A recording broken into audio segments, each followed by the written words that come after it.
ہجرت کی، چاروں طرف دشمن ہیں۔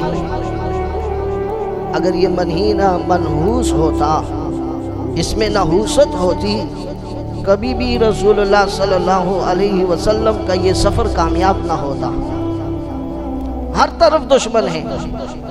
آپ رات کو نکلے گھر سے اپنی بستر پہ، علی المرتضیٰ شیر خدا حیدر کرار رضی اللہ تعالی عنہ، قربان جاؤں اللہ نے آپ کو کیسے ساتھی دیے تھے۔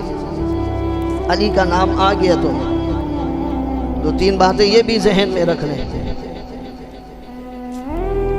اکثر آپ دیکھتے ہیں گاڑیوں پہ بھی لکھا ہوتا ہے، بالخصوص پھر سوشل میڈیا کا دور ہے۔ اب ایک بات اور بھی ذہن میں آ گئی، کچھ دن قبل ہمارے ملک پاکستان کے ایک کھلاڑی نے مقابلہ جیتا، اور ہر آدمی اب خوشی کو اپنی طرف نسبت کرتا ہے۔ ٹھیک ہے، خوشی کا مقام ہے، ہم اتنے ہی گر چکے ہیں کہ ہم اپنے لیے مقام مرتبہ کھیل میں دیکھتے ہیں، کھیلوں میں تو بھائی ہزاروں طرفہ ہزاروں ممالک یہ کھیل جیت چکے ہیں۔ اللہ نے کہا نا کہ اللہ کسی گنجے کو ناخن نہ دے، جب گنجے کے ناخن ہوتے ہیں وہ اپنی چمڑا ادھیڑنے لگ جاتا ہے۔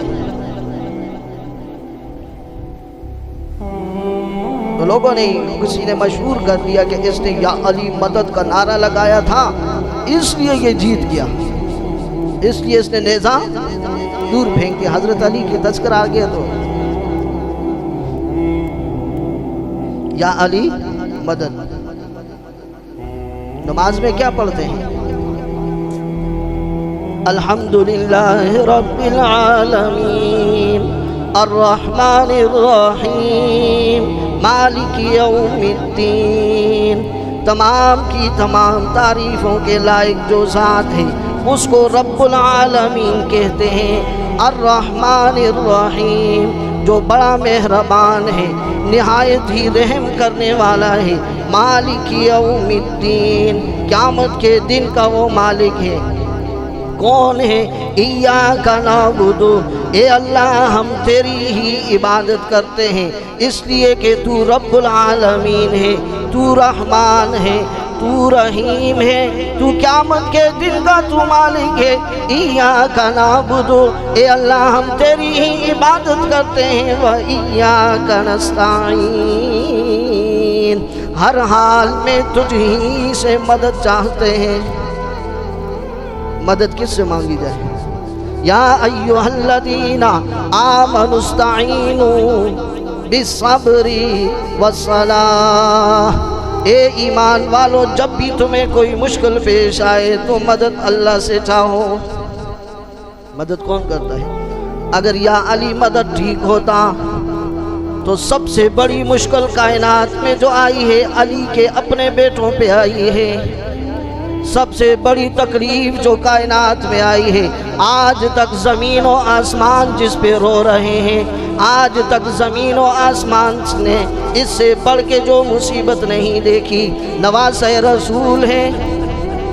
لوگوں نے نیزوں پہ سر اٹھا کے رکھ دیا ہے، دھوکے کے ساتھ بلا کے شہید کر دیا ہے، پانی بند کر دیا ہے، کھانا بند کر دیا ہے، حالات بڑے سخت ہو چکے ہیں، لیکن کبھی حسین نے یہ نہیں کہا یا بابا جان مدد، یا علی مدد، نہیں کہا۔ یہ الگ موضوع ہے، اس کی طرف نہیں جاتا، لیکن وہاں پر رسول اللہ صلی اللہ علیہ وسلم نے علی کو بستر پہ سلا دیا اور راتوں رات اپنے گھر سے نکل کے چلے گئے۔ کتنا خوش قسمت تھا وہ شخص کہ جس کے دروازے پہ رسول اللہ جا رہے ہیں، گئے، ایک دروازے پہ دستک دی، اندر سے آواز آئی کون ہے؟ باہر سے آواز آئی محمد الرسول اللہ آپ کے دروازے پہ کھڑے ہیں۔ صدیق اکبر جان گئے، اللہ کے رسول اتنی آدھی رات میں مجھے بلا رہے ہیں، حکم کر دیتے میں آپ کے دروازے پہ تشریف لے آتا۔ صدیق آج آیا نہیں ہوں، آج اللہ نے تیرے دروازے پہ بھیجا ہوں۔ کتنا خوش قسمت تھا۔ اللہ نے آج بھیجا ہے۔ اللہ کے رسول حکم کیا ہے؟ کہا بس مکہ چھوڑ کے جانا ہے۔ اللہ کی طرف سے آرڈر آ گیا ہے کہ 10 سال مکے میں گزارے ہیں، حالات سدھر نہیں رہے، لہٰذا مکہ کو چھوڑ کے جانا ہے۔ صدیق اکبر نے کہا ٹھیک ہے جی، میں تیار ہوں۔ یہ نہیں کہا کیوں جانا ہے، یہ کریں گے وہ کریں گے۔ اللہ کے رسول آپ نے جانا ہے، ہم تیار ہیں جی۔ گھر میں کچھ پڑا ہوا تھا، 5000 درہم گھر میں پڑے ہوئے تھے، درہم اٹھائے، رات کو ہی سفر پہ نکل گئے، جا کے 3 دن غار ثور پہ گزارے۔ آج بھی جو لوگ جاتے ہیں مکہ مدینہ، اللہ لے جائے جو نہیں گئے، ہم کو بھی اللہ وہاں کے لے جائے۔ کتنی مشکل جگہ ہے، کتنی مشکل جگہ ہے۔ ابھی اتنی آسان بنانے کے بعد ابھی تو بڑی آسانی سننے میں آیا، دیکھا نہیں ہے۔ اللہ دکھائے ان آنکھوں کو، اس دنیا میں اللہ وہ دکھائے، جس نے وہ دیکھ لیا سمجھ لو دنیا میں اس نے جنت دیکھ لی ہے۔ کتنا پیارا سفر تھا۔ اور پھر اس زمانے کے لحاظ سے اگر دیکھا تھا آج اتنا مشکل ہے تو اس زمانے میں کتنا مشکل ہوگا جی۔ اتنا لمبا راستہ چڑھتے چڑھتے پھر اوپر سے نیچے غار میں اترتے صدیق اکبر رضی اللہ تعالیٰ عنہ تھوڑا راستے سے میں چلتے ہیں، رسول اللہ سے کہتے ہیں اللہ کے رسول اب مزید میں نہیں چل سکتا۔ رسول اللہ فرماتے ہیں کیوں صدیق، تھک گئے ہو؟ کہا اللہ کے رسول میں نہیں تھکا، مجھے آپ کی تھکاوٹ کی پریشانی لاحق ہے، میں نہیں چاہتا کہ میں صدیق آپ کے ساتھ چل رہا ہوں اور آپ بھی پیدل چل رہے ہوں۔ اللہ کے رسول میرے کندھے حاضر ہیں، میرے دلی تمنا یہ ہے کہ میرے کندھوں پہ سوار ہو جائیں۔ اللہ کے پیغمبر کو اٹھا کے اپنے کندھوں پہ سوار کر دیا، کندھوں پہ سوار کر کے اتنے اونچے غار پہ چلے گئے، پھر وہاں سے نیچے اتر کے غار کو اندر سے صاف کر کے غار میں رسول اللہ کو لٹا دیا۔ کہا اب اللہ کے رسول یہاں آرام کریں۔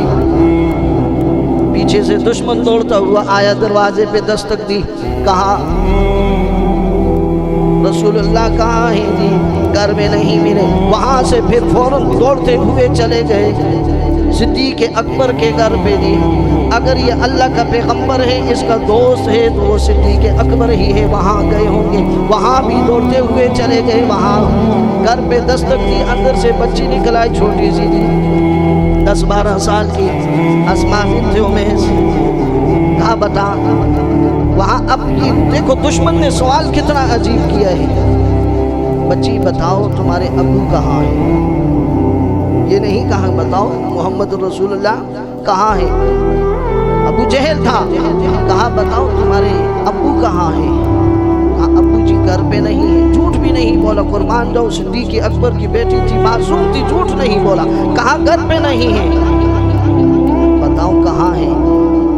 کہا مجھے پتہ ہے کہاں ہے۔ کہا بتاؤ پھر، بتاتی نہیں، پتہ ہے مجھے کہاں ہے لیکن بتاتی نہیں۔ ابو جہل نے تھپڑ لگایا، اتنے زور سے تھپڑ لگایا، فرماتے ہیں کہ 7-8 ہاتھ بچی کے کان میں جو بالی تھی وہ 7-8 ہاتھ دور جا کے گری اور بچی کے کان سے خون آنے لگ گیا۔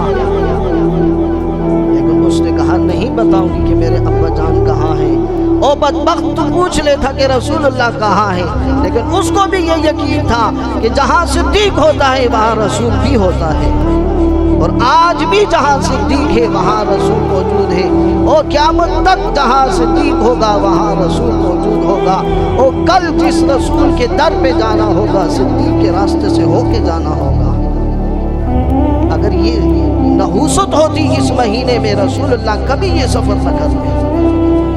ہجرت کے سفر کے بعد اسلام کو کتنی ترقی ملی ہے، کتنی بلندیاں اللہ نے نصیب فرمائی ہیں۔ بہرحال آیت جو میں نے تلاوت کی ہے، یا ایھا الناس ضرب مثل فاستمعوا لہ، اے لوگو ضرب مثل، مثال ایک بیان کی جاتی ہے تمہارے لیے۔